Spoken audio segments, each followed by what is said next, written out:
Hello and welcome, this is Andy here and Talking Ready. I want to talk about the Motability Foundation grants. Now, if you are a disabled person and you have certain benefits and you are on a low income and you look at the Motability Vehicle scheme and you think, gosh, I fancy that car, but I don't have the money for the advance payment. Considering that there are a lot of cars out there who are zero advance payment, so it's not as if we're complaining about that you can't get a car. What we're saying is that suitability of those vehicles, it may be that one of those zero advance payment cars may not be applicable to your needs, or even, in my case, big enough to put your scooter in the back of the car. Bear in mind that you need to get a hoist fitted as well. So some of the smaller cars, which are zero advance payment, are not possible to have a hoist fitted. And certainly the trend for cars are 1, small, and 2, electric. Now, if you know me, you'll know what I think of EVs. They're a technology that we are being pushed to get, and they don't work. The infrastructure is just not there.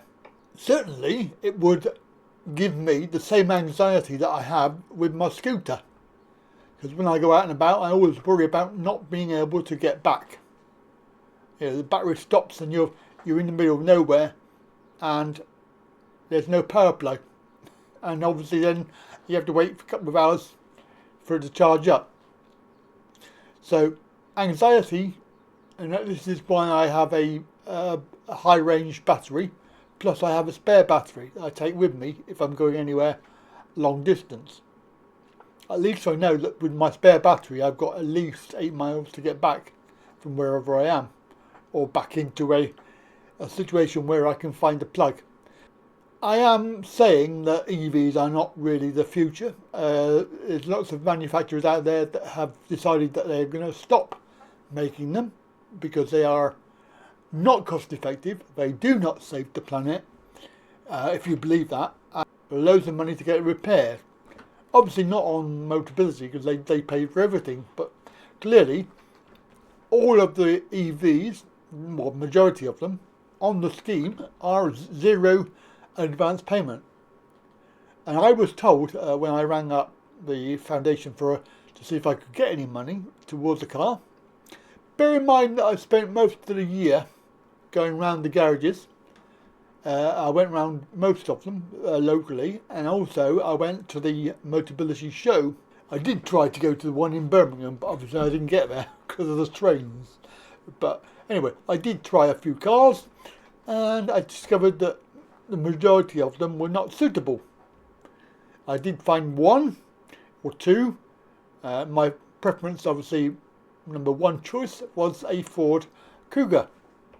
I was assured by the garage that my scooter, as it was, the size of it and everything, it would be able to go in the back of the boot. I rang Motability and said, I'm on a 5-year lease, can I get a new car now?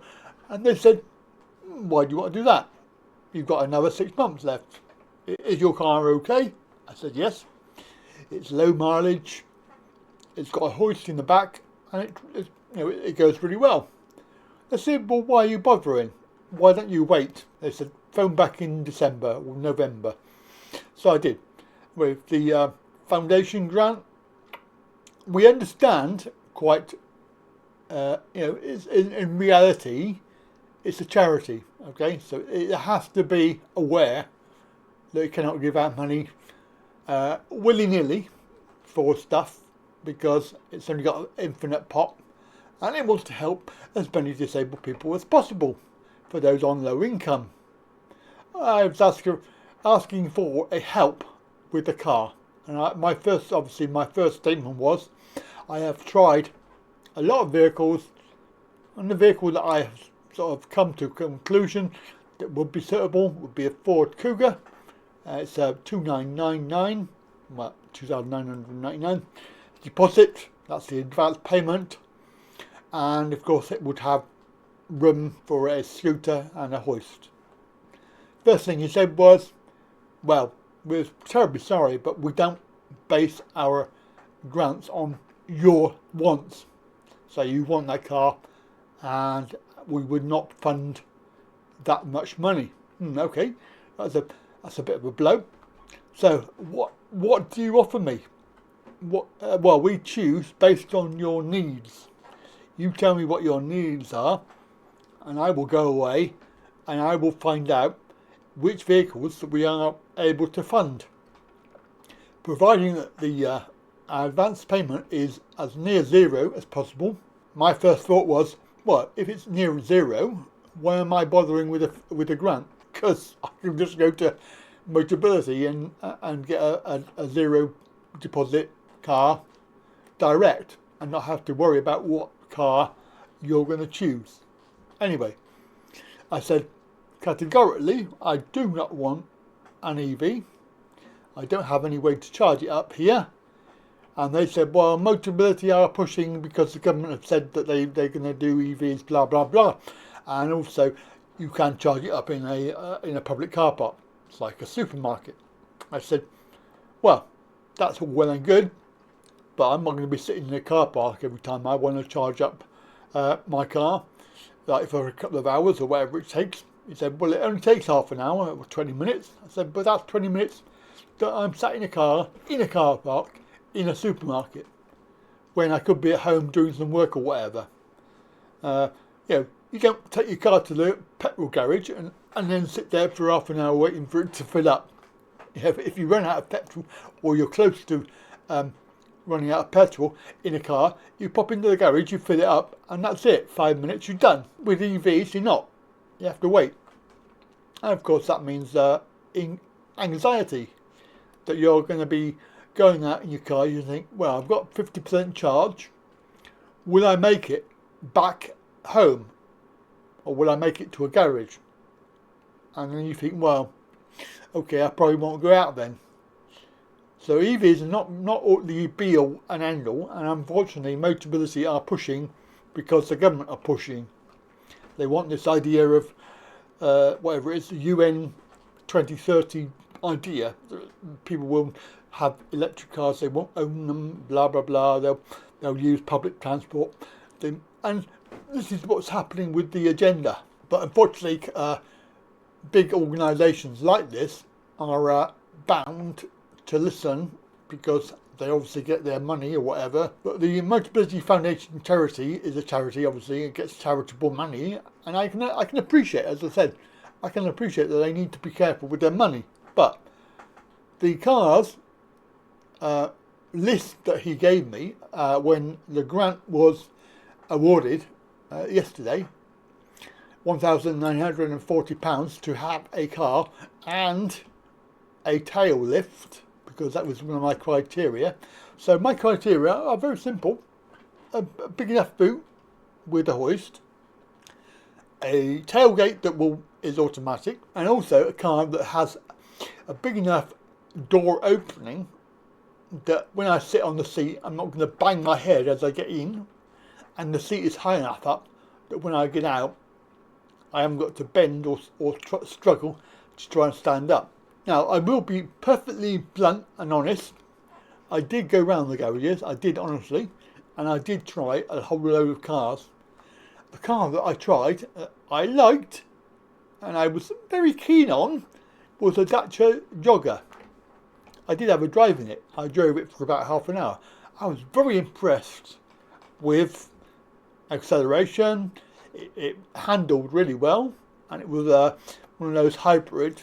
So it wasn't electric, but it was hybrid petrol, and it was a really good car. It felt nice. I mean, the interior was a bit cheap, but that's what you expect with cheaper cars. Not compared to the Seat, which I've got now. Seat now has leather seats and things like that, whereas the other one has cloth seats and very cheap plastic. But the main criteria of that Jogger was that every time I got into it, and I did try several times, every time I banged my head on the top of the door. on the door sill. So obviously the door sill is not big enough for me. I can't bend. This is a problem. I can't bend. My back, if I try to bend, it will really hurt. And then likewise, as I was trying to get out the car, because it's quite a low seat that cannot be adjusted upwards, and obviously if I adjust it upwards, it will make getting in the car even more difficult. So when you're trying to get out, you put your feet out and then you try to stand up. You actually have to stand upwards rather than, just standing as you do with the Seat. You put your feet out and you're already upright and you just step forward. Whereas the jogger, you have to actually physically lift your body upwards to be able to get out the car. And then of course you've got the problem of maybe banging your head, but not so much on the way out. It's mainly on the way in. And I did try it several times and I was very, very disappointed because the Dacia Jogger was actually the one car that I would have chosen. The only problem with that was that all the models, none of them have a electric tailgate. But obviously clearly that was not going to be a problem because they were quite happy to pay for electric add-on device that would allow it to open and close.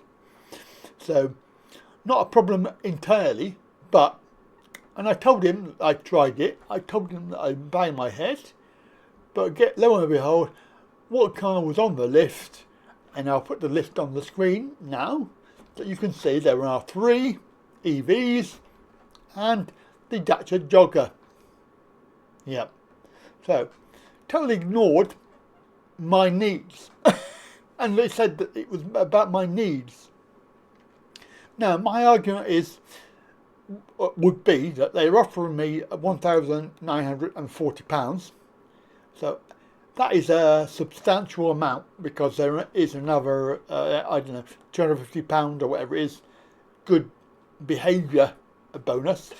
that's not what it's called, but if you look after it, they give you a bonus at the end of the time. So that's about £500. Plus, if I get it before January, £750 new car bonus. I haven't asked about if you get that with the grant. So they may say that you get the grant and not that. I'm not too sure. However, if you add that up, it's the difference between the Ford Cougar, which is the car that is appropriate and does have very good handling, very good handling. It's got a good door opening. I've tried it several times. I've sat in it, I've driven it, and of course you can have your scooter in the boot. And quite literally, there aren't many cars out there that are, I mean, there is I think it was a Hyundai, but unfortunately that was like £4,000, £5,000, £6,000 advance payment, and so obviously that would put it way out. I mean, I wouldn't even be able to afford to pay the difference on that.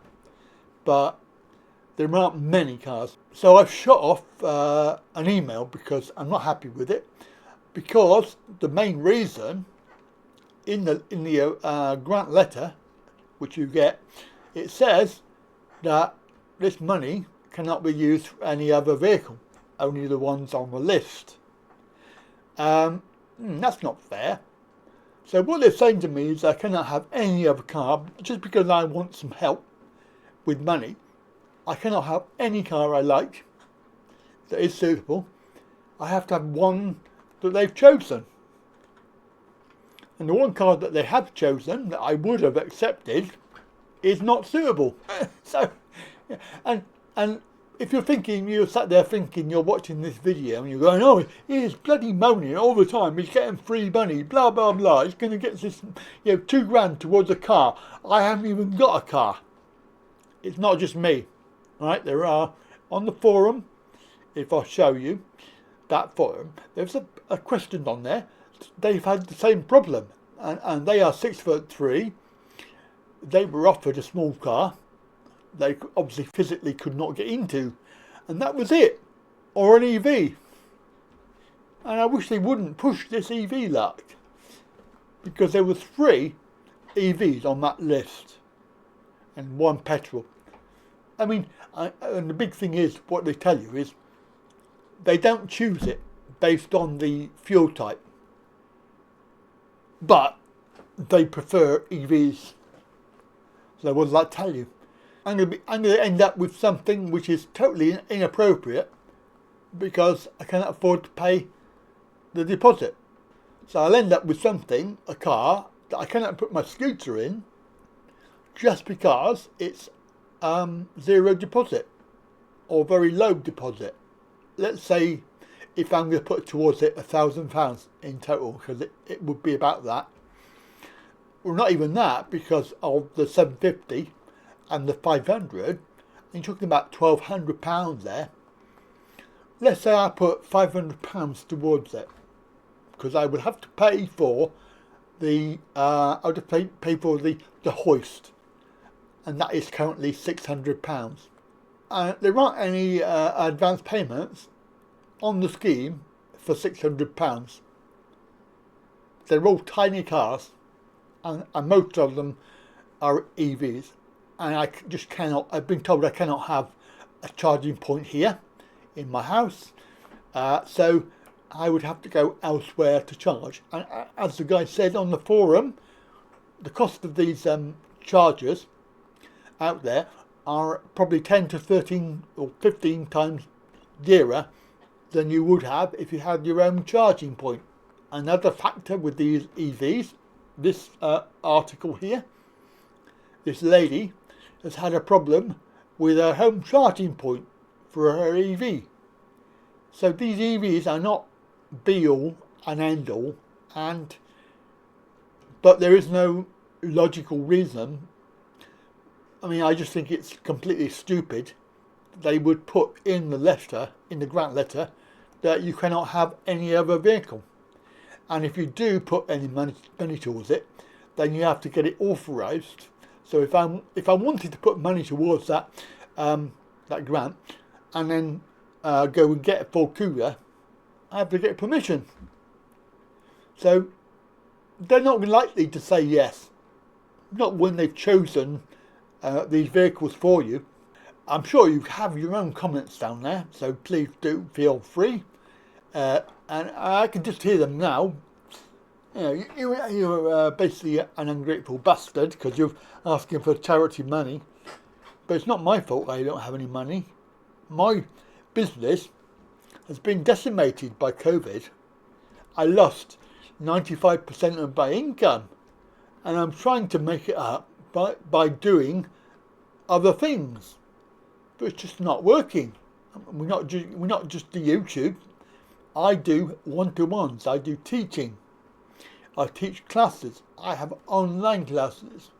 I teach this, that, and the other. I'm on various websites like Fiverr. I have just done a class for somebody from Spain. I am doing my best to find other ways of making money, but it's not working. Anyway, that's it for today. Very good day, and I'll catch you later. I'll let you know what happens.